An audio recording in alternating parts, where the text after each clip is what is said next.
LA 카운티 지방법원은 카운티 정부의 야외 영업 중단 명령은 충분한 근거가 없다고 판치했습니다. 하지만 3주 동안의 명령은 일단 유지하기로 했습니다. 연장할 경우에는 철저한 근거를 제시해야 한다는 전제를 달았습니다. 요식업에 이어 미용업계도 영업 중단은 생존의 문제라고 주장했습니다. 주정부의 행정 명령에도 불구하고 일부 미용업소들은 영업을 계속한다는 방침입니다. LA 카운티 정부는 다음 주 모두 8만 4천 명분의 백신을 확보할 예정입니다. 내년 1월 말까지는 광범위한 백신을 확보해 일반인들을 상대로 한 접종을 이어갈 방침입니다. 강풍이 다시 불기 시작하면서 남가주 지역 일부 지역에 내려졌던 산불주의보가 대부분 지역으로 확대됐습니다. 남가주 에디슨사는 LA를 포함한 광범위한 지역에 강제 단정 가능성을 또 예고했습니다. 공화당의 텃밭인 텍사스주가 다른 경합주 4곳을 상대로 대선 무효 소송을 제기했습니다. 하지만 연방대법원은 아예 심리조차 하지 않을 것이라는 게 전문가들의 예상입니다. 남가주 지역에 강풍이 다시 불기 시작했습니다. 산불주의보는 남가주 전 지역으로 확대 발령됐습니다. 관련 소식은 잠시 뒤에 다시 전해드리겠습니다. 네, LA 카운티 정부가 내린 야외 영업 중단 명령은 근거가 충분하지 않다는 법원의 판단이 내려졌습니다. 하지만 16일까지는 명령이 유지되는 것으로 결정됐습니다. 재판부는 다만 연장할 경우에는 반드시 명확하고 과학적인 근거를 제시해야 한다고 판시했습니다. 먼저 이재린 기자가 보도하겠습니다. 식당들에 대한 야외 영업 금지령은 합리적인 이유를 제시하지 못한 정부의 독단적인 결정이었다. LA 카운티 지방법원의 제임스 찰판트 판사는 LA 카운티 정부의 야외 영업 금지 명령에 대해 효력을 중단하는 가처분 명령을 내렸습니다. 카운티 정부가 충분한 과학적 증거를 제시하지 않고 금지 명령을 내렸다는 이유에서입니다. 하지만 LA 카운티 내 식당들의 야외 영업이 당장 허용되는 건 아닙니다. 법원은 현재 내려져 있는 야외 영업 금지 명령은 예정대로 3주만 진행해야 한다는 점은 인정했습니다. 대신 기한을 연장할 경우 반드시 야외 식사가 코로나 확산에 영향을 준다는 과학적 분석을 증거로 제시하도록 판시했습니다. 법원은 또 카운티 정부가 업주들의 정신적 그리고 경제적 부담까지 고려해야 한다고 강조하게 됐습니다. 하지만 LA 카운티가 금지 명령을 연장하지 않는다 하더라도 식당들은 야외 영업을 할 수 없습니다. LA 카운티의 금지 명령이 예정대로 오는 16일 종료된다 하더라도 업주들은 주정부의 금지령을 따라야 하기 때문입니다. 캘리포니아 주정부가 적용한 야외 영업 금지 명령은 27일까지입니다. 법률 전문가들은 이번 판결은 소송을 제기한 가주 레스토랑협회에게 유리한 것으로 분석하고 있습니다. 가주 레스토랑협회가 캘리포니아 주정부를 상대로도 가처분 소송을 제기할지 여부가 주목되고 있습니다. LA에서 SBS 이재린입니다. 네, LA시와 카운티 그리고 캘리포니아 주정부의 셧다운 행정명령에 대한 비판적인 여론도 확산되고 있습니다.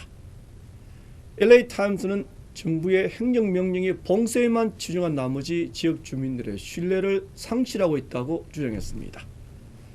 자택 대피령을 내리면서 이와 상반되는 소매 활동을 독려하는 것은 모순적이다라고 비판했습니다. 정부의 명령은 단기적인 측면에서 임시적인 효과만 있을 것이라고 예상했습니다. 네, 야외 영업이 금지된 요식업계에 이어서 미용업계에도 생존의 비상이 걸렸습니다. 문을 닫은 뒤 파산하는 것보다는 영업 금지 명령에 아예 불복하겠다는 겁니다. 한인 미용업계에도 영업을 계속하겠다는 업소들이 증가하고 있습니다. 이사민 기자가 취재했습니다. LA 한인타운에 위치한 한 미용실. 미용사가 손님을 머리를 손질하고 있습니다. 미용실 출입문은 잠겨 있고 창문도 신문지로 가려져 있습니다. 불법으로 영업을 강행하고 있는 미용실입니다. 캘리포니아주 행정명령으로 영업이 전면 금지됐지만 미용사들은 생계를 유지하기 위해 영업을 강행할 수밖에 없다고 말합니다. 지금 하루 벌어서 하루 먹고 살고 있는 형편도 안 돼요. 요즘에는 거의 공 쉬는 날도 많고 되게 힘든 형편에서 또 이런 게 있으면 이거는 그게 아예 없어지게 만드는 게 아닌가라는 그런 생각이 들어요. 요즘에는. 업주들은 매출이 급감해 힘든 상황에서 행정명령으로 직격탄을 맞고 있다고 호소했습니다. LA와 오렌지 카운티 지역에서 몰래 영업을 강행하고 있는 미용실은 50%가 넘는 것으로 전해졌습니다. 미용협회는 과학적 근거 없이 미용실 영업을 전면 금지시키는 것은 불공평한 행정명령이라고 주장했습니다. 이번에 셧다운, 락다운, 특별히 미용실, 네일 살롱 이런 데를 타겟으로 한 거는 아무 과학적인 근거 없이 정말 미용실이나 이런 데만 특별히 타겟을 해갖고 한 꼴이 돼서 너무 언페어하다는 생각입니다. 행정명령으로 막다른 골목에 몰린 미용업계. 미용실 수용 인원을 제한해 영업을 허용해달라고 업계는 요구하고 있습니다. LA에서 SBS 이삼현입니다. 네, 파이자가 개발한 코로나 백신이 FDA의 최종 승인 조건에 부합하는 것으로 나타났습니다. 전문가 심사를 이틀 앞두고 연방식품의약국이 직접 밝힌 내용입니다. 미국에서도 주말부터는 접종이 시작될 수 있을 것으로 예상됩니다. 김종원 특파원이 보도하겠습니다. 뉴욕입니다.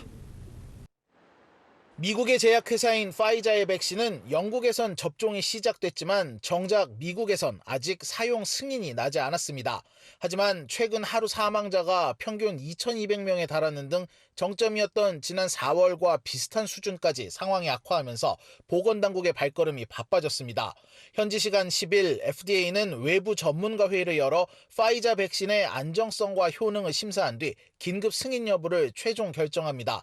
그런데 이 회의를 이틀 앞두고 FDA가 오늘 파이자의 백신 데이터를 자체 검토한 결과 긴급 승인 요건을 충족한다고 발표한 겁니다. I think they will vote yes, given the strength of the data, and then it's up to FDA to conclude the process and give us the license. 백신의 긴급 승인 가능성이 한층 높아진 건데 승인이 나면 미국도 이틀 뒤부터 백신 접종을 시작하게 됩니다. 트럼프 대통령은 오늘 백악관에서 백신 제조업체와 배급업체 등과 회의를 하고 백신 승인을 기정사실화했습니다. We're just days away from authorization from the FDA and we're pushing them hard, at which point we will immediately begin mass distribution. 트럼프는 백신을 미국 국민에게 먼저 공급한 뒤 외국에 전달한다는 이른바 백신 미국 우선주의 행정명령에도 서명했습니다. 뉴욕에서 SBS 김종훈입니다. 네, LA 카운티 보건국은 당장 다음 주쯤 8만 4천 명 분량의 파이자 백신을 확보할 수 있을 것이라고 오늘 밝혔습니다. 이번 달 말까지는 2차분 백신을, 그리고 내년 1월 말에는 대규모 접종에 필요한 충분한 양을 확보할 수 있을 것이라고 말했습니다. 이삼현 기자입니다. LA 카운티가 8만 4천 명분의 코로나19 백신을 확보했다. 바바라 페레어 LA 카운티 보건국장은 다음 주 LA 카운티가 캘리포니아주에서 처음으로 코로나 백신을 배정받게 됐다고 밝혔습니다. 보건국은 코로나 백신으로 8만 4천 명분을 확보했다고 발표했습니다. LA 카운티에서 코로나19 신규 확진자가 하루 평균 10,000명에 육박하면서 가장 먼저 백신을 배정받은 겁니다. 두 번째 백신은 이번 달 말쯤 도착할 것이라고 보건국은 설명했습니다. 이번 달 배정받은 코로나 백신은 다음 달 말까지 접종을 완료할 것으로 기대하고 있습니다. 의료 종사자와 노약자, 그리고 기절질환자 등을 순서로 백신을 접종할 방침입니다. 이번 주말 긴급 사용 승인을 거쳐 전국적으로 승인될 백신 물량은 2천만여 명분에 달하고 있습니다. 백신 접종 대상자는 의료진 2,100만 명과 장기요양시설 입소자 300만 명 등 총 2,400만 명으로 집계됐습니다. 연방식품의약국은 백신 접종이 계획대로 진행될 경우 내년 5월쯤 집단 면역이 일어날 수 있다고 설명했습니다. SBS 이삼현입니다. 네, LA 카운티 내에서 오늘 하루 발생한 신규 코로나 확진자 수 또 8,500명을 넘었습니다. 하지만 당분간은 계속 증가할 것으로 예상됐습니다. 땡스기빙 데이 연휴 기간 동안 감염된 여파가 이제부터 나타나기 시작했다고 보건국은 분석했습니다. 김민우 기자입니다. 캘리포니아주 하루 신규 확진자 수가 또 2만 3천여 명을 넘으며 확산세가 계속되고 있습니다. 땡스기빙 연휴가 지난 지 2주째에 접어들면서 연휴 때 감염된 사람들의 증상이 서서히 나타나기 시작한 겁니다. 캘리포니아주 보건국은 확진자 수가 이번 달에 들어 꾸준히 2만 명을 넘은 것에 더해 땡스기빙 연휴 감염 여파까지 시작되면서 앞으로 2, 3주간 확진자 수가 크게 증가할 것으로 예상했습니다.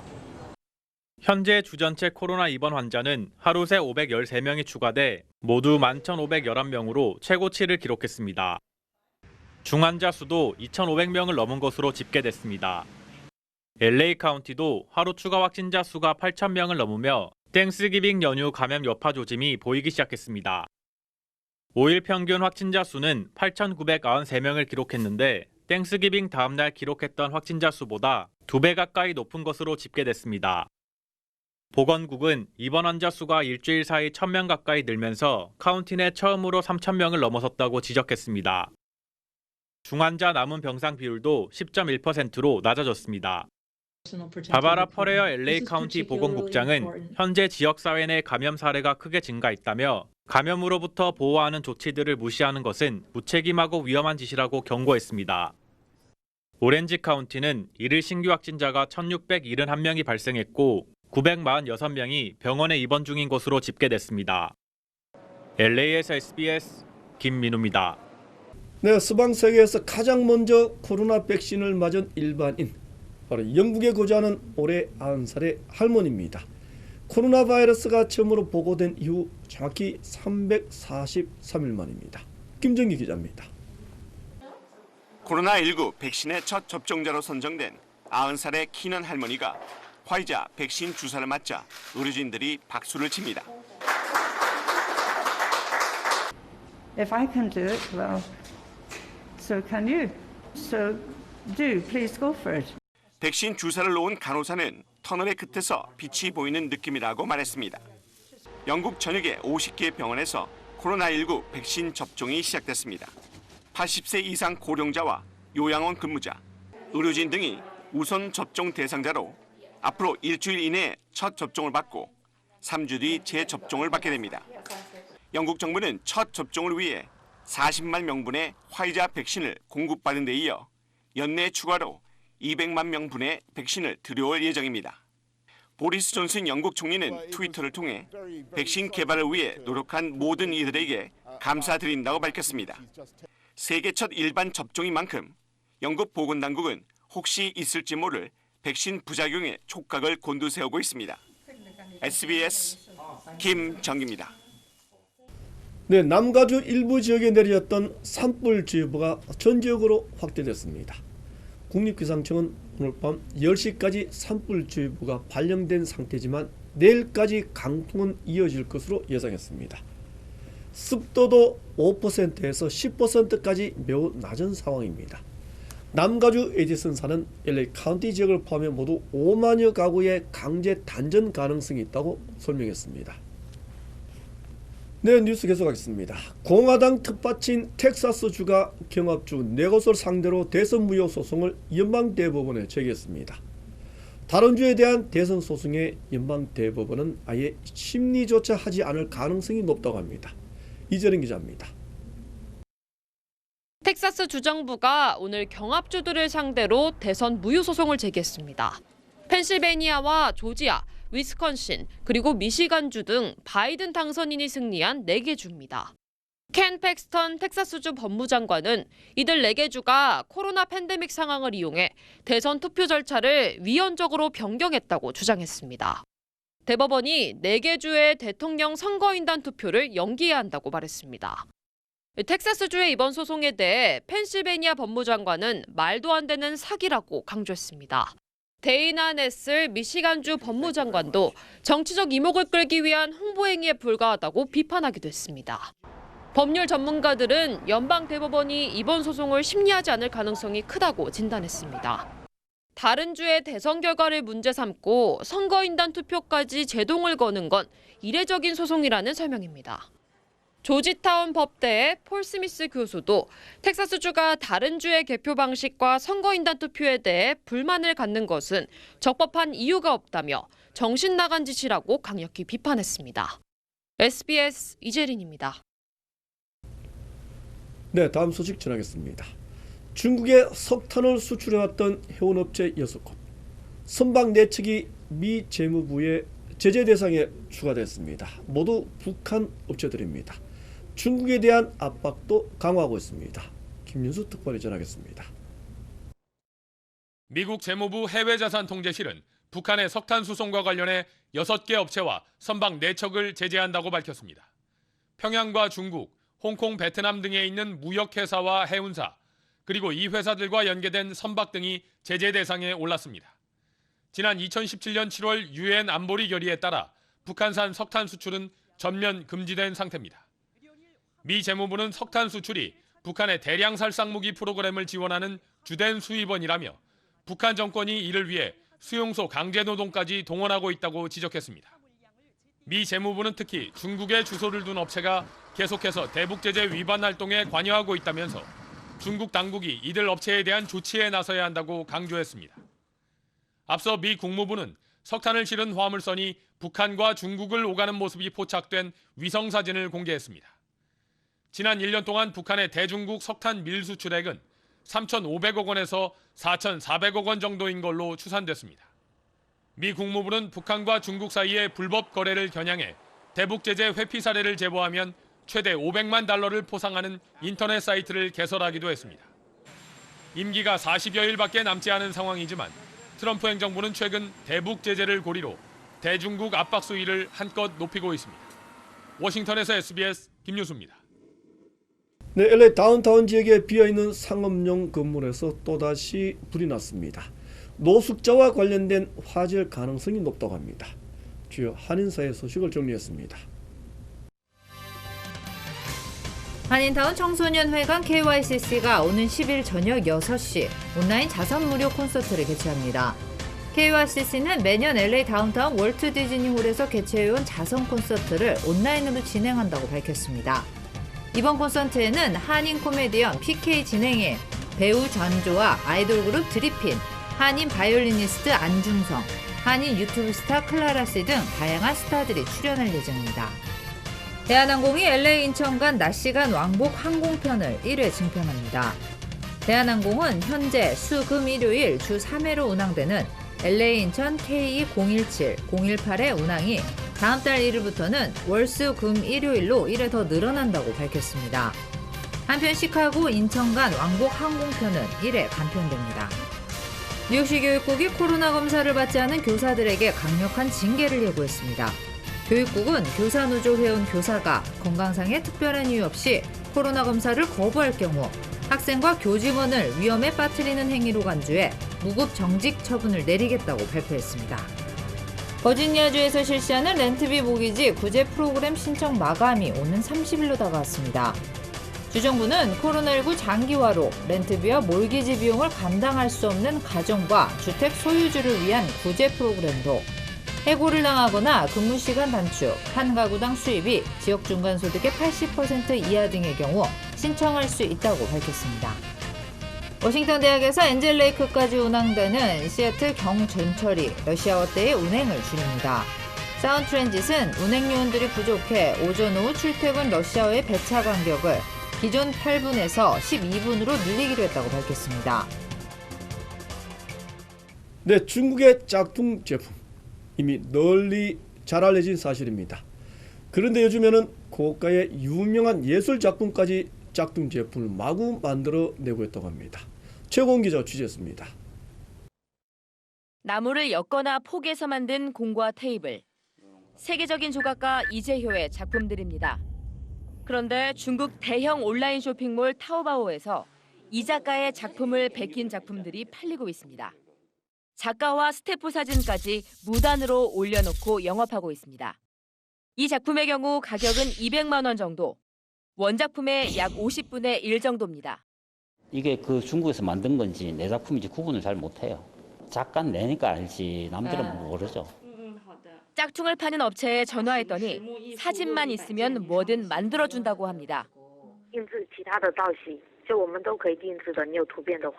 有顾虑对版权这个问题。 중국에서 만든 짝퉁 제품들은 중국 쇼핑몰을 거쳐 우리나라에서도 팔립니다. 570에 가인 유남권 작가는 유리 잔을 디자인했는데 네이버 스토어에서 자신의 디자인을 베낀 컵이 싼 값에 팔리는 걸 발견했습니다. 타오바오를 통해 들여온 것이었습니다. 물건 뺏기고 이런 느낌이랄까? 자식 뺏기는 느낌?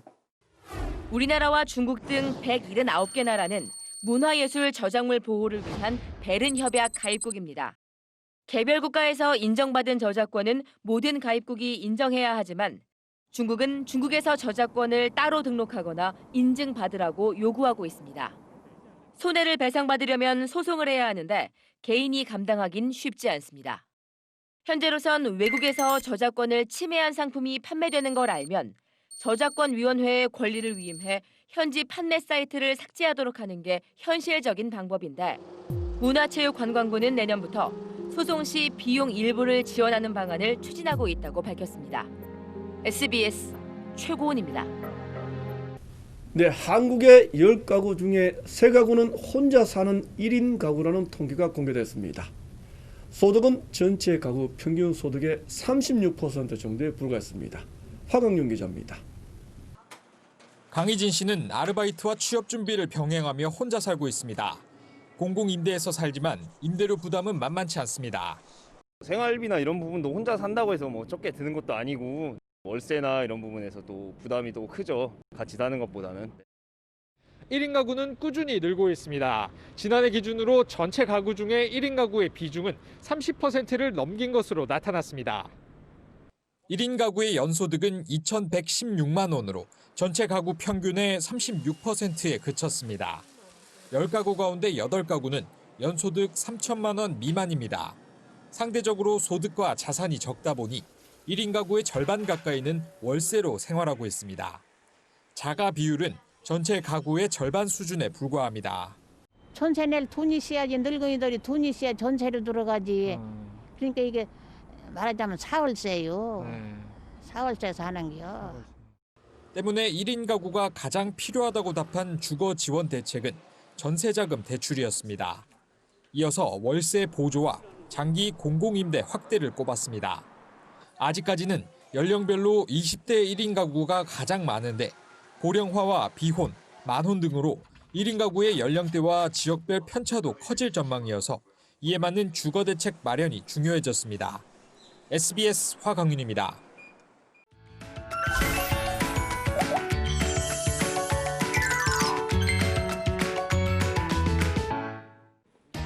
안녕하세요. 생생지구촌입니다. 코로나19로 마스크 착용이 일상화되면서 화장법에도 변화가 생겼는데요.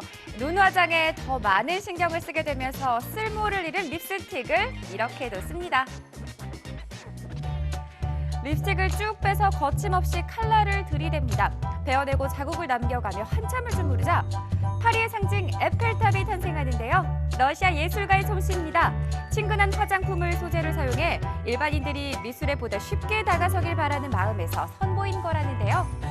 조금만 힘이 들어가도 부러지거나 뭉개지기 쉬울 텐데 상당히 정교하죠. 집에 오래되거나 안 쓰는 립스틱이 있다면 한번 따라해보는 건 어떨까 싶네요. 이번엔 태국의 치앙마이로 가보시죠. 여성들이 카메라 앞에서 한껏 아름다움을 뽐내고 있습니다. 다리를 건너며 근사한 자세까지 취하는데요. 그런데 환한 미소와 함께 여유롭게 손을 흔드는 그 순간 갑자기 다리가 뚝 끊어지고 말았습니다. 미스 태국으로 뽑히기 위해 모였던 여성 참가자 30명이 연못으로 추락하고 말았는데요. 다행히 큰 외상을 입은 사람은 없었다고 합니다. 홍콩의 한 지하철역에 설치된 자판기입니다. 안에 코로나19 진단 키트가 들어있는데요. 교통카드를 스캔만 하면 누구나 무료입니다. 도심 주요 지하철역 10개를 중심으로 매일 1만 개씩 배포가 되는데 무증상 감염자를 조속히 찾아내 전염고리를 끊기 위한 목적이라고 하네요. 하지만 일각에선 중국 정부에서 실험실 검사 인력 등을 지원받는 점을 들어 홍콩인의 생체 정보가 중국에 넘어가 감시 수단으로 활용될 것이라는 우려도 나오고 있습니다. 이번엔 미국의 노스캐롤라이나주로 가보시죠. 트럭이 철길 굴다리 밑을 지나려고 하는데요. 트럭 적재함에 꼭대기가 걸려 벗겨지고 말았습니다. 사실 이런 트럭이 한두 대가 아닌데요. 지난 12년간 비슷한 사고가 100건도 넘게 발생해 보수를 했지만 여전히 통과 높이가 다른 철길 굴다리들보다 60cm 정도 낮아서 마음을 놓고 다닐 수 없다고 합니다. 깡통딱의 다리라는 별명까지 붙을 정도로 악명이 자자한 다리인데요. 충돌하게 되면 운전자는 높이 규정 위반으로 벌금까지 내야 한다고 합니다. 지금까지 생생지구촌이었습니다.